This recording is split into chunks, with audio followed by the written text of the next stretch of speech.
warisan leluhur mulya pamor kinilat madangi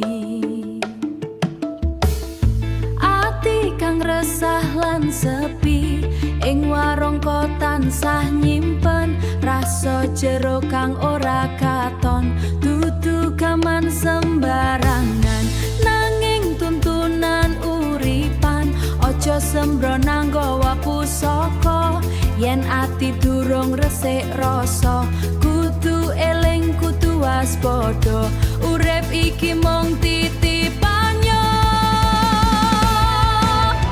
Hey keris pusaka suci lan mulya reksa jiwa raga ing saben langkahku. Hey pamor madangi dalan uripku saka peteng nganti tekan padang kalbu. Hey keris puso ojo tumek kuasa sing resik atine bakal krasa cahyane. Hey warisan Jawa tandha kamulyan tuntun aku mlaku ing dalan kasunyatan.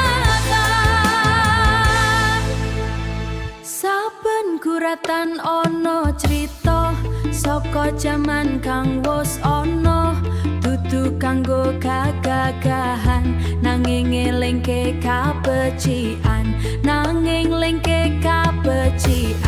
nalika wengi saya peteng pamor katon tambah cedhak nuntun ati sing goyah supaya bali marang Gusti.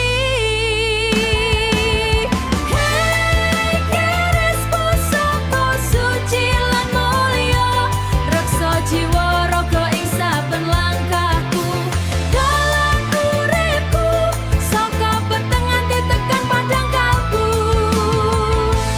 Niat suci tak pasrahake pring Gusti kang maha kuwasa keris mung dadi lantaran ati tentrem dadi tujuan.